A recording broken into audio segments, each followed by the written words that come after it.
Hello everyone, we're back again with William of William's Nice Life here, and it's been a long night searching around all this thousands of acreages and billions of people that are here.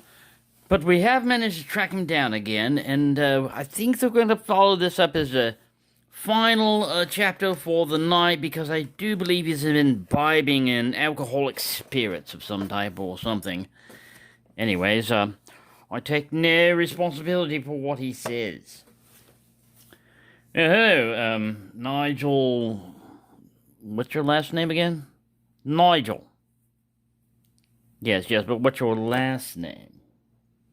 Already told you. We haven't rehearsed any of this, have we? No, but your voice does sound familiar.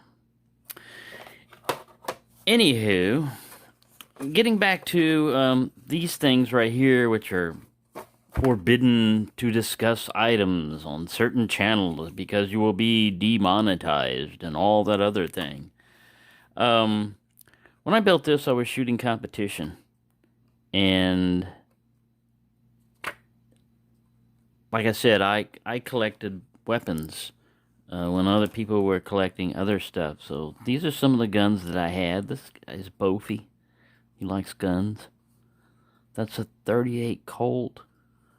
A 22 Taurus, a little 22, a 357. I'm sorry, we got cut off. You were interrupted by the thought police.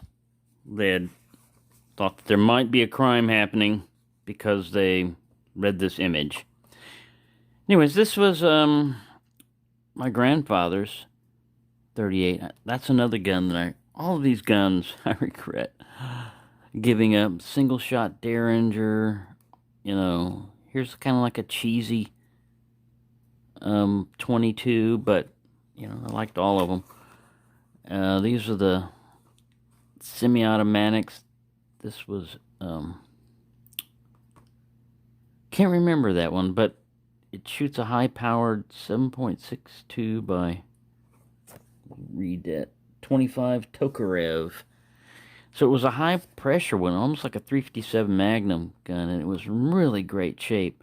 At one time I had a Curios and Relics collector's license, and when you get those, you basically have already passed a background check, and the local law enforcement officer has to approve of it, like the local sheriff. And then you can get guns sent to you directly to your door, in the mail, because you've already passed all the checks and stuff. And that's how I'd gotten that one. But later on, I had to sell it. This is a Star PD 45. That's a Colt 45. Combat Commander model with the shorter barrel, but a steel frame. A Glock in 40 cal. I think it was model 27. An Ira Johnson 22. Smith & Wesson model 39. 13. 9mm. Beretta. No, there's the Beretta 25 auto. This one is the Beretta 32 auto. I had that one. Like this one they called the Jetfire. And this one was a Tomcat. Then there's a mag pouch for 45. And some leather. Bianchi leather. And this one I believe is the one that came with the gun and had a spare magazine holster. 357 Magnum. Again. I think we've seen this one. Yeah. It's me with the gas mask and that AR. This is at the range. I'm watching this guy shoot a competition. We would have an assault rifle competition. And we'd set up. You'd have assault rifle come in. And we'd set up on railroad ties cans filled with water so that when you hit them, they'd explode. And you could use any posture you wanted, kneeling, standing, it didn't matter, But a lot of people went prone for the 100-yard one because those are kind of hard to hit at 25 yards. That's a Ruger 45 long Colt and 45 ACP interchangeable that I don't have anymore, but single action. This is a high standard Derringer 22 Magnum 2-shot. Of course, none of these I have anymore. A 6-inch Ruger 357 Magnum. This was a Ruger Speed 6. It's before they came out. That was a Security 6. This was a Speed 6 that came out before that, 38 Special, I think. And that's a Colt and 38 Special. No, that's a Smith & Wesson. Model 36. I have to look at them closer. Eyeballs. These, I labeled it. See? I was thinking, you know. Charter Arms Bulldog 44 Special. TARS Model 66 and 357 Magnum. Ruger Security 6 and 357 Magnum 4-inch. Smith & Wesson Model 624 and 44 Special. Man, that's another one I wish I would have kept. Ruger Security 6 357. I shot that one in a lot of competition. North American Arms 22 long rifle. Ivor Johnson 22 long rifle. Beretta 950 25 auto. TARS Model 85 38 Special. Ruger Mark II 22 long rifle. Star PD 45 ACP. Star Model 30 PK 9mm metal frame. And then some more of those pistols there. So yeah, that's what I was getting into. And like I said, when I started working for my sister at that range, I was making $4 an hour. This was in the 80s, and my wife had gotten out of the service, and she didn't have a job, so I was supporting her. We didn't have any kids or anything, but $4 an hour. We still had like credit card bills, and we were living in this crazy lady's cabin close to her, living off one extension cord. That was our electricity, and the electricity was being stolen from one of those electric pump jacks. This is Texas. That was San Antonio. So yeah, I lived kind of like poor for a while. You don't make a lot of money in the military either when you join. A lot of people don't join for the money, but yeah, you don't make a lot of money because if you have to, a lot of stuff's taken care of for you, your housing and your food and your clothing. So, I mean, you really have to screw up in the military to starve or something like that. They usually don't allow that. It'd be considered damaging government property. Let's go spay an elephant. So, yeah, one of the things I thought about was, what was my first knife cut that I did to myself that I remember? And I think I still have the scar. This is not a wrinkle right here. It went all the way down here. And what had happened was, it was a razor blade. I was into building model airplanes and stuff like that. And I'd use a razor blade to trim the plastic off, the sprues and everything off the pieces. And for some idiotic reason, I stuck a single-edge razor blade, naked, in my blue jeans pocket and forgot about it. It was in my left pocket. Somehow I figured that maybe that would save me. And I jabbed my finger down in there, and that thing cut me quick and a lot of blood.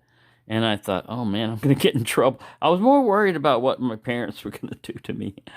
So I didn't get any stitches on it. I managed to wrap it up myself with bandages and try to hide it for the longest time. And then by the time they noticed it, I just said I lied my way out of it, basically. I said, I cut it on something else. Because I was always afraid of getting a tetanus shot. Every time you get a cut, oh, we better take you to the doctor for a tetanus shot. So anyways, yeah, that was my first time that I cut myself, but definitely not the last.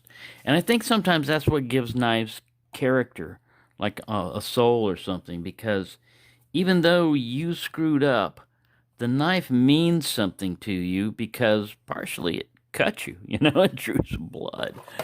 A lot of times it's sentimental, like this one was my father gave me, and he had it in Vietnam.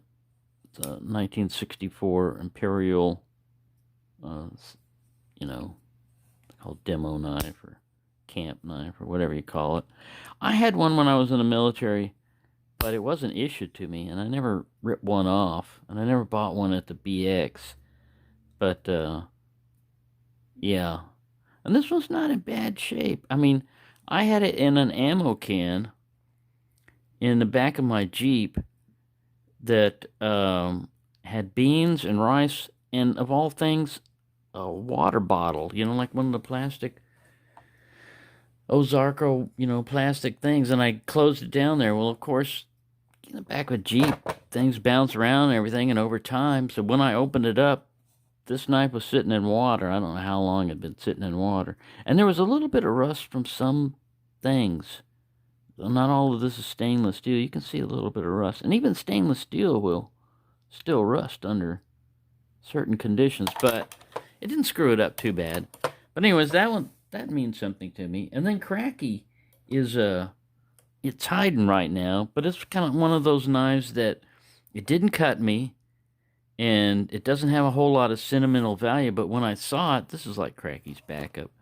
When I saw how bad it was, at first I was disappointed, but I liked the blade shape so much that I just put up with its flaws. Kind of like, a stray animal. Let's say he's got some flaws, like one toe's missing, or his ear's notched or something. He's not like a showpiece quality cat, but that cat will probably be the best cat you've ever had. If you're getting picky on appearance and everything, you're going to miss out on a lot of good things sometimes. So it's not that way with this one. Like I said, Cracky's hiding it. If it doesn't show up again, I'll just use that. But I wanted to mention one of the main things that I like out of the knife hobby now that we didn't have when I was a child, and we do have now, is through the use of YouTube and the internet and everything, you're able to meet people of like mind all over the world. And a lot of people have a similar background on stuff, They may not be the same age as you or whatever, but everybody has something, that got them into liking knives. And one of the first memories I have of a knife is two neighbor kids when I was living on base in Michigan. Base housing is like, you never know who's going to be your neighbor and what kind of kids they're going to have or anything else. And there was these two brothers. As you could see, I was pretty young anyways. And this would be pre-1964. But we were living on this base, Air Force base, and these two kids were picking on me for something. And one got on my chest and pulled out a pocket knife like this. And he pulled it out. And he threatened to cut me, like he was sitting on top of me and he threatened to cut me. And the other one was like going through my pockets or robbing me or something. And you would think that this wouldn't happen in the 60s, way back on an Air Force base, and everybody was like nice and proper. But it was like, nah, man. So you would think I wouldn't like knives, and I don't remember it like traumatizing me too much. I was more concerned about those kids than the knife or anything, but they never bothered me much after that, and we eventually moved to Houston.